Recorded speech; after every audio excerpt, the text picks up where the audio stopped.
ನಮಸ್ಕಾರ friends, MHP world ಚಾನೆಲ್ಗೆ ಸ್ವಾಗತ ಸುಸ್ವಾಗತ.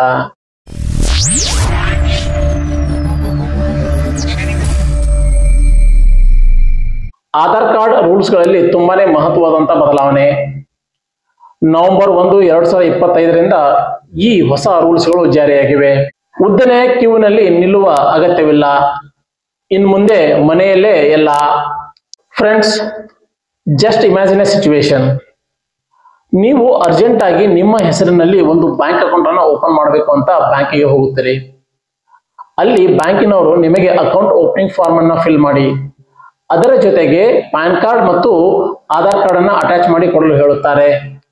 ಸೊ ಅದರಂತೆ ನೀವು ಬ್ಯಾಂಕ್ ಅಕೌಂಟ್ ಓಪನಿಂಗ್ ಫಾರ್ಮ್ ಅನ್ನ ಫಿಲ್ ಮಾಡಿ, ಅದರ ಜೊತೆಗೆ ನಿಮ್ಮ ಆಧಾರ್ ಕಾರ್ಡ್ ಮತ್ತು ಪ್ಯಾನ್ ಕಾರ್ಡ್ ಅನ್ನ ಅಟ್ಯಾಚ್ ಮಾಡಿ ಕೊಡುತ್ತೀರಿ. ಸೊ ಅಕೌಂಟ್ ಓಪನ್ ಮಾಡಲು ನೀವು ಕೊಟ್ಟಂತಹ ಫಾರ್ಮ್ ಅನ್ನ ಮತ್ತು ಡಾಕ್ಯುಮೆಂಟ್ಸ್ ಗಳನ್ನ ನೋಡಿದಂತಹ ಬ್ಯಾಂಕ್ ಸಿಬ್ಬಂದಿ ನಿಮ್ಮ ಹೆಸರಿನಲ್ಲಿ ಬ್ಯಾಂಕ್ ಅಕೌಂಟ್ ಅನ್ನು ಓಪನ್ ಮಾಡಕ್ಕೆ ಆಗುವುದಿಲ್ಲ ಅಂತ ಹೇಳ್ತಾರೆ. ಬಟ್ ನಿಮಗೆ ಅರ್ಜೆಂಟ್ ಆಗಿ ಬ್ಯಾಂಕ್ ಅಕೌಂಟ್ ಓಪನ್ ಮಾಡಲೇಬೇಕಾಗಿರುತ್ತದೆ. ಸೊ ಬ್ಯಾಂಕಿನ ಸಿಬ್ಬಂದಿ ನಿಮ್ಮ ಹೆಸರಿನಲ್ಲಿ ಅಕೌಂಟ್ ಅನ್ನು ಓಪನ್ ಮಾಡಕ್ಕೆ ಸಾಧ್ಯವಿಲ್ಲ ಅಂತ ಹೇಳಿದಾಗ ನಿಮಗೆ ಒಂದು ಕ್ಷಣ ಶಾಕ್ ಆಗುತ್ತದೆ. ಸೊ ಅಂತಹ ಸಂದರ್ಭದಲ್ಲಿ ಯಾವ ಕಾರಣಕ್ಕಾಗಿ ಬ್ಯಾಂಕ್ ಅಕೌಂಟ್ ಅನ್ನು ಓಪನ್ ಮಾಡಲು ಸಾಧ್ಯವಿಲ್ಲ ಅಂತ ನೀವು ಬ್ಯಾಂಕಿನ ಸಿಬ್ಬಂದಿಯನ್ನ ಕೇಳುತ್ತೀರಿ. ಅವಾಗ ಬ್ಯಾಂಕಿನ ಸಿಬ್ಬಂದಿ ನಿಮ್ಮ ಪ್ಯಾನ್ ಕಾರ್ಡ್ ಮತ್ತು ಆಧಾರ್ ಕಾರ್ಡ್ ಅಲ್ಲಿ ನೇಮ್ ಮಿಸ್ ಮ್ಯಾಚ್ ಇದೆ ಮತ್ತು ಅದೇ ರೀತಿಯಾಗಿ ಡೇಟ್ ಆಫ್ ಬರ್ತ್ ರಾಂಗ್ ಆಗಿದೆ ಅಂತ ಹೇಳುತ್ತಾರೆ. ಸೊ ಇದನ್ನು ಕೇಳಿದಂತಹ ನೀವು ಆ ಕ್ಷಣಕ್ಕೆ ಏನು ಮಾಡಬೇಕಂತಾನೆ ಗೊತ್ತಾಗುವುದಿಲ್ಲ. ಬಿಕಾಸ್ ನಿಮಗೆ ಬ್ಯಾಂಕ್ ಅಕೌಂಟ್ ಅರ್ಜೆಂಟ್ ಆಗಿ ಓಪನ್ ಮಾಡಬೇಕಾಗಿರುತ್ತದೆ. ಸೊ ಫ್ರೆಂಡ್ಸ್, ಅಂತಹ ಸಂದರ್ಭದಲ್ಲಿ ನಿಮಗೆ ಎರಡೇ ಆಪ್ಷನ್ಸ್ ಇರುತ್ತವೆ. ಒಂದು, ನೀವು ಬ್ಯಾಂಕ್ ಅಕೌಂಟ್ ಅನ್ನ ಓಪನ್ ಮಾಡುವುದನ್ನ ನಿಲ್ಲಿಸಬೇಕು, ಇಲ್ಲ ಪ್ಯಾನ್ ಕಾರ್ಡ್ ಮತ್ತು ಆಧಾರ್ ಕಾರ್ಡ್ ಗಳಲ್ಲಿನ ಮಿಸ್ಟೇಕ್ ಗಳನ್ನ ಕರೆಕ್ಷನ್ ಮಾಡಿಸಬೇಕು.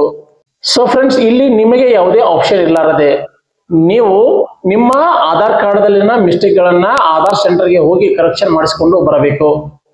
ಸೊ ಹಾಗಾಗಿ ನೀವು ಆಧಾರ್ ಸೆಂಟರ್ ಎಲ್ಲಿದೆ ಅಂತ ಹುಡುಕಿಕೊಂಡು ಹೋಗಿ ಆ ಆಧಾರ್ ಸೆಂಟರ್ ನಲ್ಲಿರುವ ಉದ್ದನೆಯ ಕ್ಯೂವಿನಲ್ಲಿ ನಿಂತು ನಿಮ್ಮ ಆಧಾರ್ ಕಾರ್ಡ್ ದಲ್ಲಿನ ಮಿಸ್ಟೇಕ್ ಗಳನ್ನ ಕರೆಕ್ಷನ್ ಮಾಡಿಕೊಳ್ಳಲು ನಿಮಗೆ ಒಂದು ದಿನಾನೇ ಹೋಗುತ್ತದೆ. ಸೊ ಫ್ರೆಂಡ್ಸ್, ಇಂತಹ ಸಂದರ್ಭದಲ್ಲಿ ನಿಮಗೆ ತುಂಬಾನೇ ಕಿರಿಕಿರಿ ಆಗುತ್ತದೆ. ಬಿಕಾಸ್ ಜಸ್ಟ್ ಒಂದು ಸ್ಮಾಲ್ ವರ್ಕಿಗಾಗಿ ಇಡೀ ನಿಮ್ಮ ಒಂದು ದಿನದ ಟೈಮ್ ವೇಸ್ಟ್ ಆಗುತ್ತದೆ. ಸೊ ಫ್ರೆಂಡ್ಸ್, ಇಂತಹ ಸಂದರ್ಭದಲ್ಲಿ ನೀವೇ ಖುದ್ದಾಗಿ ನಿಮ್ಮ ಮನೆಯಲ್ಲಿ ಕುಳಿತು ನಿಮ್ಮ ಆಧಾರ್ ಕಾರ್ಡ್ ಗಳಲ್ಲಿನ ಮಿಸ್ಟೇಕ್ ಗಳನ್ನ ಸರಿ ಮಾಡುವಂತಹ ಆಪ್ಷನ್ ಇದ್ದರೆ ತುಂಬಾನೇ ಯೂಸ್ಫುಲ್ ಅಲ್ವಾ? ಸೊ ಇಂತಹ ಯೂಸರ್ ಫ್ರೆಂಡ್ಲಿ ಆದಂತಹ ಬದಲಾವಣೆಗಳನ್ನ UIDAI ಅಂದರೆ ಯುನಿಕ್ ಐಡೆಂಟಿಫಿಕೇಶನ್ ಅಥಾರಿಟಿ ಆಫ್ ಇಂಡಿಯಾದವರು ನವೆಂಬರ್ 1, 2025ರಿಂದ ಜಾರಿ ಮಾಡಿದ್ದಾರೆ. ಹೌದು, ನವೆಂಬರ್ 1, 2025ರಿಂದ ಜಾರಿಯಾಗುವಂತೆ ಈ ರೀತಿಯ ಮಹತ್ವವಾದಂತಹ ಬದಲಾವಣೆಗಳನ್ನ ಆಧಾರ್ ಕಾರ್ಡ್ ಅಪ್ಡೇಟ್ಗಳಲ್ಲಿ ಜಾರಿ ಮಾಡಲಾಗಿದೆ. ಸೊ ಇನ್ನು ಮುಂದೆ ನೀವು ಮನೆಯಲ್ಲೇ ಕುಳಿತು ಬಹುತೇಕಾದಂತಹ ಅಪ್ಡೇಟ್ಗಳನ್ನ ನಿಮ್ಮ ಆಧಾರ್ ಕಾರ್ಡ್ಗಳಲ್ಲಿ ನೀವು ಮಾಡಬಹುದು. ಬನ್ನಿ ಫ್ರೆಂಡ್ಸ್, ಹಾಗಾದ್ರೆ ನವೆಂಬರ್ 1, 2025ಕ್ಕೆ ಅನ್ವಯವಾಗುವಂತೆ ಯಾವ ಯಾವ ರೀತಿಯ ಬದಲಾವಣೆಗಳನ್ನ ಆಧಾರ್ ಕಾರ್ಡ್ ರೂಲ್ಸ್ ಗಳಲ್ಲಿ ತರಲಾಗಿದೆ ಮತ್ತು ನೀವೇ ಮನೆಯಲ್ಲಿ ಕುಳಿತು ಯಾವ ರೀತಿಯ ಚೇಂಜಸ್ ಗಳನ್ನ ಅಂದ್ರೆ ಅಪ್ಡೇಟ್ ಗಳನ್ನ ನಿಮ್ಮ ಆಧಾರ್ ಕಾರ್ಡ್ ಗಳಲ್ಲಿ ಮಾಡಬಹುದು ಅಂತ ಈ ವಿಡಿಯೋದಲ್ಲಿ ನೋಡೋಣ. ಅದಕ್ಕಿಂತ ಮುಂಚೆ ನೀವಿನ್ನೂ ಚಾನಲ್ಗೆ ಸಬ್ಸ್ಕ್ರೈಬ್ ಮಾಡದೆ ಈ ವಿಡಿಯೋವನ್ನು ನೋಡುತ್ತಿದ್ರೆ ದಯವಿಟ್ಟು ಚಾನಲ್ ಅನ್ನ ಸಬ್ಸ್ಕ್ರೈಬ್ ಮಾಡ್ಕೊಳ್ಳಿ. ಹಾಗೆ ಪಕ್ಕದಲ್ಲಿರುವ ಬೆಲ್ ಐಕಾನ್ ಅನ್ನ ಮರೆಯದೆ ಪ್ರೆಸ್ ಮಾಡಿ.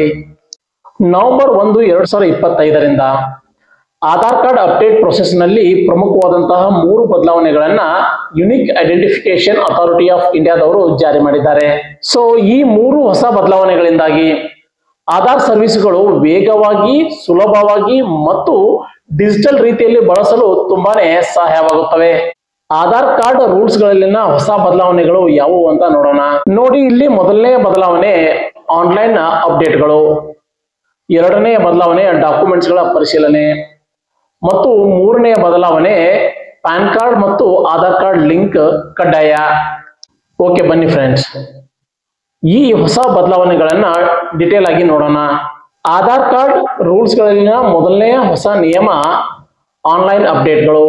ಹೌದು ಫ್ರೆಂಡ್ಸ್, ಇನ್ನು ಮುಂದೆ ನೀವು ಈ ಆಧಾರ್ ಕಾರ್ಡ್ ಗಳಲ್ಲಿನ ಆನ್ಲೈನ್ ಅಪ್ಡೇಟ್ ಗಳಲ್ಲಿನ ಬದಲಾವಣೆಯಿಂದಾಗಿ ಮನೆಯಲ್ಲೇ ಕುಳಿತು ನಿಮ್ಮ ಆಧಾರ್ ಕಾರ್ಡ್ ಗಳಲ್ಲಿನ ಮಿಸ್ಟೇಕ್ ಗಳನ್ನ ನೀವೇ ಖುದ್ದಾಗಿ ಕರೆಕ್ಷನ್ ಮಾಡಬಹುದು. ಹೌದು ಫ್ರೆಂಡ್ಸ್, ಇನ್ನು ಮುಂದೆ ನೀವು ನಿಮ್ಮ ಆಧಾರ್ ಕಾರ್ಡ್ ಗಳಲ್ಲಿನ ಮಿಸ್ಟೇಕ್ ಗಳನ್ನ ಸರಿ ಮಾಡಿಸಲು ಯಾವುದೇ ಆಧಾರ್ ಸೆಂಟರ್ಗೆ ವಿಸಿಟ್ ಮಾಡಲಾರದೆ ನೀವೇ ಖುದ್ದಾಗಿ ನಿಮ್ಮ ಮನೆಯಲ್ಲಿ ನೀವೇ ಕುಳಿತು ಈ ರೀತಿಯ ಮಿಸ್ಟೇಕ್ಗಳನ್ನ ಸರಿ ಮಾಡಬಹುದು.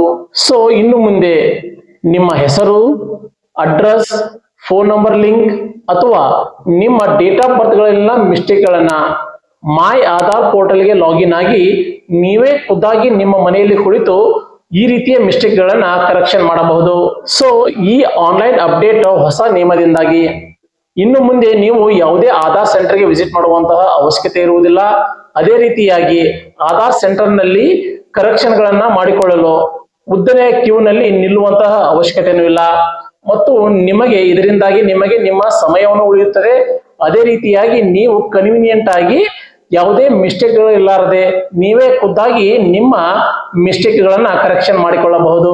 ಫ್ರೆಂಡ್ಸ್, ನವೆಂಬರ್ 1, 2025ಕ್ಕೆ ಅಪ್ಲೈ ಆಗುವಂತೆ ಆಧಾರ್ ಕಾರ್ಡ್ಗಳಲ್ಲಿನ ಹೊಸ ಬದಲಾವಣೆಗಳಲ್ಲಿ ತಂದಂತಹ ರೂಲ್ಸ್ ಗಳಲ್ಲಿ ಎರಡನೇ ಬದಲಾವಣೆ ಡಾಕ್ಯುಮೆಂಟ್ಗಳ ಪರಿಶೀಲನೆ one of the most important ಬದಲಾವಣೆ ಅಂತಾನೆ ಹೇಳಬಹುದು. ಬಿಕಾಸ್ ಆಧಾರ್ ಕಾರ್ಡ್ಗಳಲ್ಲಿನ ಮಿಸ್ಟೇಕ್ಗಳನ್ನ ಕರೆಕ್ಷನ್ ಮಾಡಲು ನೀವು ಯಾವುದೇ ರೀತಿಯ ಪ್ರೂಫ್ಸ್ ಗಳನ್ನ ಅಪ್ಲೋಡ್ ಮಾಡುವಂತಹ ಅವಶ್ಯಕತೆ ಇರುವುದಿಲ್ಲ. ಬಿಕಾಸ್ ಇಲ್ಲಿ ಡಾಕ್ಯುಮೆಂಟ್ಸ್ಗಳ ಪರಿಶೀಲನೆ ಆಟೋಮೆಟಿಕ್ ಆಗಿದ್ದು ಮಿಸ್ಟೇಕ್ಗಳನ್ನ ಕರೆಕ್ಷನ್ ಮಾಡಲು ನೀವು ಕೊಟ್ಟಂತಹ ಇನ್ಫಾರ್ಮೇಶನ್ ಆಟೋಮೆಟಿಕ್ ಆಗಿ ನಿಮ್ಮ pan card, ration card, driving licence ಅಥವಾ ಪಾಸ್ಪೋರ್ಟ್ ಗಳೊಂದಿಗೆ ಆಟೋಮೆಟಿಕ್ ಆಗಿ ಡೈರೆಕ್ಟ್ ಆಗಿ ಪರಿಶೀಲನೆಗೆ ಒಳಗಾಗುತ್ತದೆ.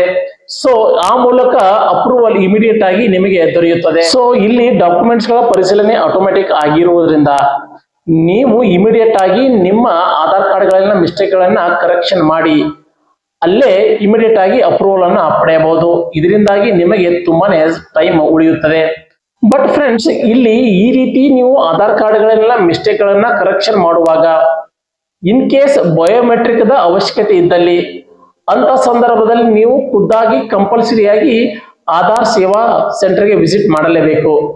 ಇನ್ನು ಆಧಾರ್ ಕಾರ್ಡ್ ಹೊಸ ಬದಲಾವಣೆಗಳಲ್ಲಿ ಕೊನೆಯ ಬದಲಾವಣೆ ಆಧಾರ್ ಮತ್ತು ಪ್ಯಾನ್ ಕಾರ್ಡ್ ಲಿಂಕ್ ಕಡ್ಡಾಯ. ಹೌದು ಫ್ರೆಂಡ್ಸ್, ಇನ್ನು ಮುಂದೆ ಆಧಾರ್ ಕಾರ್ಡ್ ಮತ್ತು ಪ್ಯಾನ್ ಕಾರ್ಡ್ ಗಳನ್ನ ಲಿಂಕ್ ಮಾಡಿಸುವುದು ಕಂಪಲ್ಸರಿ ಆಗಿದೆ. ಡಿಸೆಂಬರ್ 31, 2025 ಒಳಗಾಗಿ ಎಲ್ಲರೂ ಕಂಪಲ್ಸರಿಯಾಗಿ ತಮ್ಮ ಆಧಾರ್ ಕಾರ್ಡ್ ಗಳನ್ನ ಪ್ಯಾನ್ ಕಾರ್ಡ್ಗೆ ಲಿಂಕ್ ಮಾಡಿಸಲೇಬೇಕು. ಇನ್ ಕೇಸ್ ನೀವೇನಾದ್ರೂ ಪ್ಯಾನ್ ಕಾರ್ಡ್ ಗಳನ್ನ ಆಧಾರ್ ಕಾರ್ಡ್ ಗಳೊಂದಿಗೆ ಲಿಂಕ್ ಮಾಡಲಿಲ್ಲ ಅಂದ್ರೆ ನಿಮ್ಮ ಪ್ಯಾನ್ ಕಾರ್ಡ್ ಮತ್ತು ಆಧಾರ್ ಕಾರ್ಡ್ ಎರಡೂ ನಿಷ್ಕ್ರಿಯವಾಗುತ್ತವೆ, ಅಂದರೆ ಡಿಆಕ್ಟಿವೇಟ್ ಆಗುತ್ತವೆ.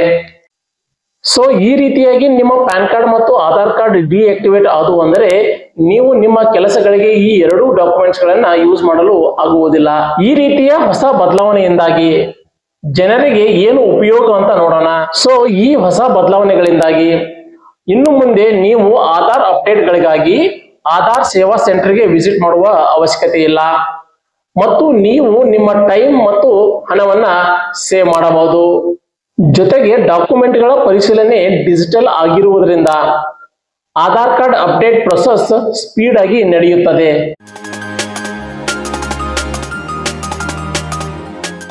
ಓಕೆ ಫ್ರೆಂಡ್ಸ್, ಆಧಾರ್ ಕಾರ್ಡ್ ನಿಯಮಗಳಲ್ಲಿನ ಬದಲಾವಣೆ ಬಗೆಗಿನ ಈ ವಿಡಿಯೋ ನಿಮಗೆ ಇಷ್ಟವಾಗಿದೆ ಅಂತ ನಾನು ಭಾವಿಸ್ತೇನೆ. ಈ ವಿಡಿಯೋ ಬಗೆಗಿನ ನಿಮ್ಮ ಅಭಿಪ್ರಾಯಗಳನ್ನ ದಯವಿಟ್ಟು ಕಮೆಂಟ್ ಬಾಕ್ಸ್ ನಲ್ಲಿ ತಿಳಿಸಿ. ಮತ್ತೆ ಮುಂದಿನ ವಿಡಿಯೋದಲ್ಲಿ ಮೀಟ್ ಆಗೋಣ. Thank you for watching. ನಮಸ್ಕಾರ.